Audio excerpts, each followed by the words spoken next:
But I remember one of the criticisms I got was, it kind of had a narrative, and we're in class, and someone's like, look, if you're going to do it as post-dramatic, make it post-dramatic.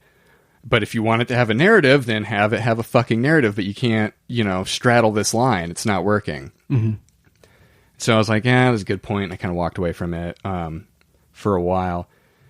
And worked on something else that I still need to finish that I actually really like. But that's neither here nor there. And then keep going forward, more writing classes. And I was in this one class, I guess it was an independent study technically. Mm-hmm. It was with Guillermo Reyes, who's or at least he was. I haven't talked to him in a while. I'm assuming he's still in charge of playwriting at ASU. And I was out of ideas. Like, I didn't know what the fuck to write about. And I was trying to write like this Becketsian nonsense piece. Okay. Which that wasn't going anywhere. And then I was kind of looking back through things. And I guess, I did have a bit of an epiphany because I, saw the post-dramatic piece I had been working on. Mm-hmm. I was like, I really like the structure of this, but I like it with kind of, the heart and soul of that really awful piece that I wrote. Right? Mm-hmm. Like kind of taking the substance from that and adding it to the skeleton of this other piece. Because I was like this, having it, not necessarily like less linear. What am I looking for? Like this less structured, right? Okay, this more liminal, kind of dreamy way of actually like expressing what I wanted to express in the first place. Mm-hmm. And rather than like everyone's seen like relationship go good, relationship now go bad, the end, right? That exists so many times. And so this was kind of, in a way, like, having a more experimental structure, like, freed me of those restraints and any, second guessing about if it was going to be good, about, like, am I articulating this well? Am I really delving into the emotions? Mm-hmm. It just facilitated kind of a raw expression, if you will. I don't know if any of this makes sense. Well, no. So, I mean, if I can interrupt, that's one of the appealing things, right? Is like I was saying, it's not like you can take a relationship and things, I sort of end up subscribing to the idea, it's an unfortunate fatalist thing, and there are exceptions to that. I hope the relationship I'm in currently is an exception to that, but don't we always hope that the relationships we're in currently are exceptions? I think that the thing that Woody Allen discusses in Annie Hall about a relationship having like a 3-year cycle, basically, right? Yeah. That tends to hold true. You go through all the ups and then the subsequent drop-off within that period. And then, give or take a year or two, you start to lose interest in each other. And, it's the way it goes. And so that it seems like there's this general arc to things. And in order to get at anything new out of that, you kind of have to explore things from a let's say less than linear structure. Well, yeah, just a non-traditional structure, right? Yeah, where you can kind of cut loose more and like get into the poetry of it, right? Or, and kind of because it is like very poetic going through all of that in its own way. It's so. Well, it's hard to do what you've done, which is to stay in the headspace of one person. Yeah, these people are you're essentially you're in the writer's head the entire time, which is not it's often it's a tough space to convey. Yeah. Well, I think it helped that, I spend a lot of time in my head. Sure, yeah. I mean, and that's where it came from, too, is spending, a lot of time reflecting on, my past relationships. There was, like, one in particular that influenced it a lot.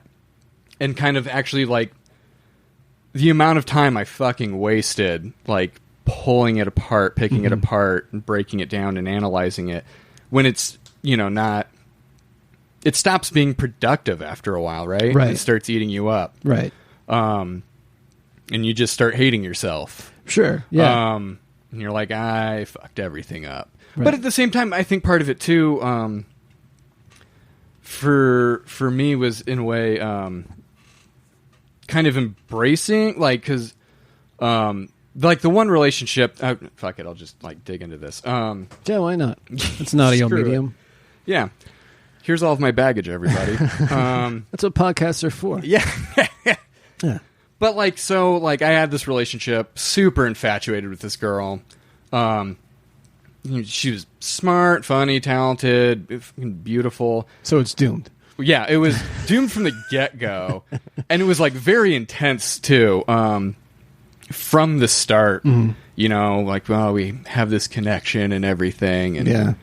I mean, some of it was just being young too, but the whole stupid, like, we're going to get married. Like, I just know it. All of that.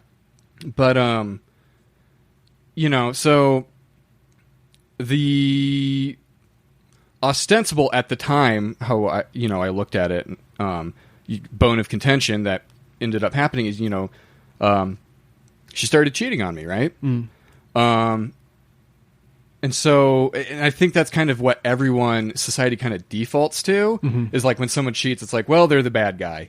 Right. They're the worst fucking person. It's not your fault. But it was like, that was something I kind of, as I was, getting older and, sorting my own shit out, like thinking about like, well, but there might be more rhyme to the reason. Like, it's not just like a callous, like selfish act. Like, right. I probably had to have contributed in some way. Sure. And I looked back and I was like, yeah, I was kind of a fucking nightmare. Like, this other guy probably was a safe space for her, to be honest. So like, of course she would. And, and that is what and it's just, I think that kind of, I think that's really interesting, kind of taking the time to like explore how everything is feeding into each other, and like nothing happens in a vacuum. Right.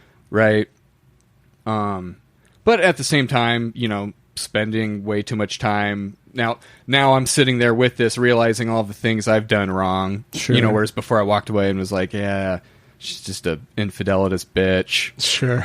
But realizing like, well, you were kind of a terror too. And then like now living through that and being like, I'm the worst fucking person.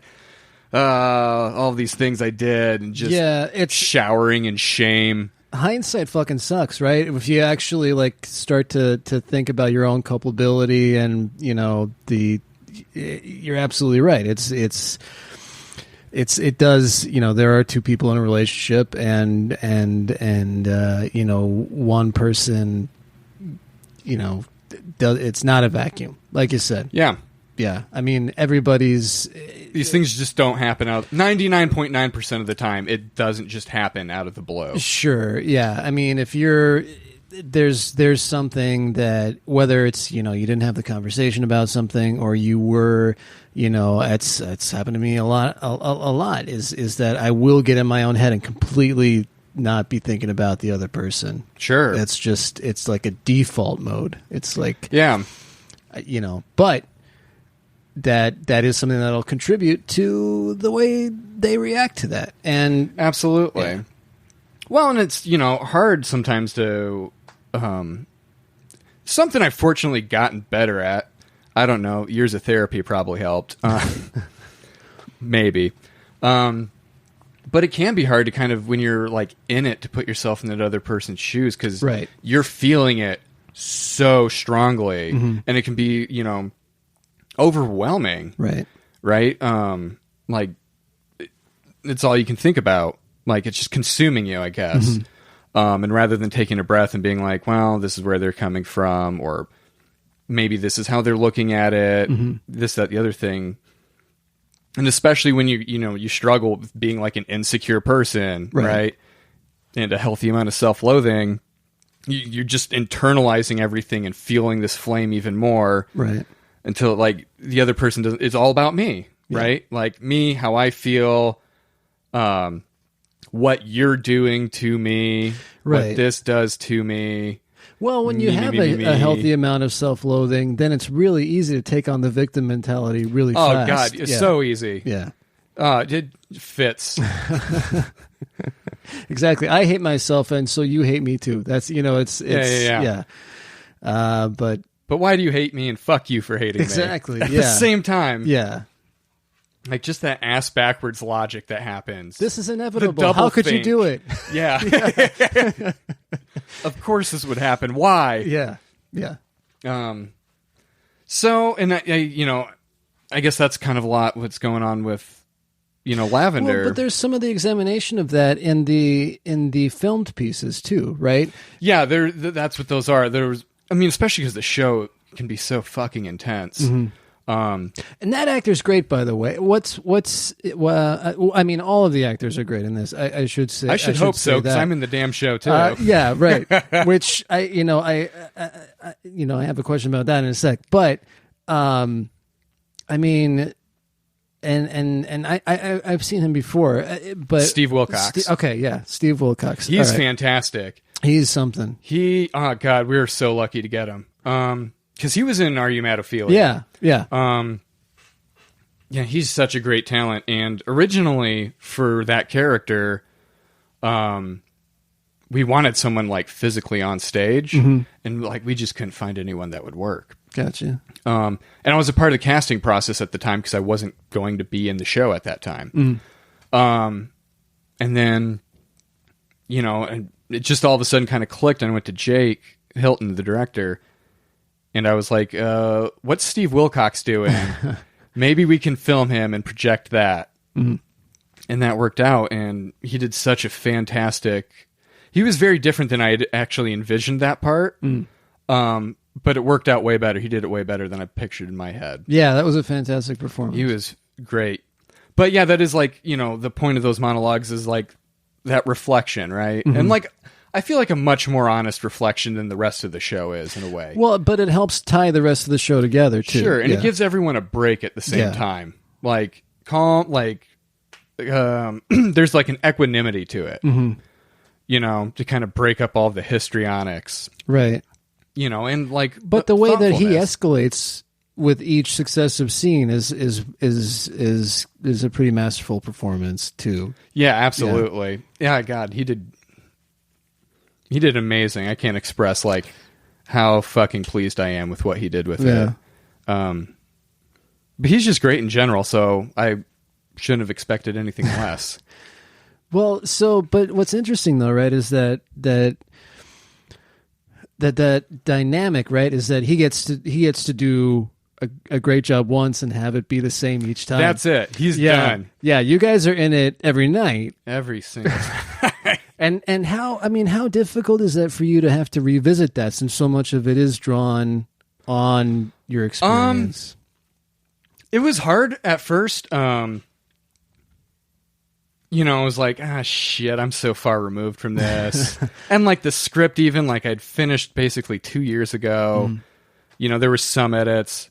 I removed a lot of curse words. It kind of read like a Martin Scorsese script for a while there. But that was, something when it came to, and they needed me to be in it. And I was like, I don't, like, I'm a different person. I've worked very hard to be a very different person. Sure. And not have this world view anymore. Especially like on that kind of like self-destructive level. Right.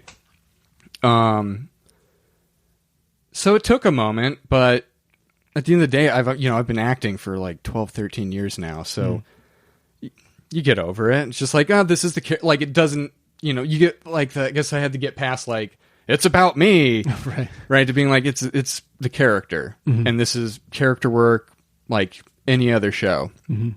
Right. So that's how I got past that. Also, I didn't have the time to spend too much time worrying about it because I came in the middle of the process too. Gotcha. So when you only have 2 weeks... Did you have somebody in mind to play? We had someone else was cast, actually. Oh, really? And then some things came up, and they had to drop out 2 weeks before the show opened. Oh, wow. Yeah, so we had a late night Howl meeting. Like, what are we going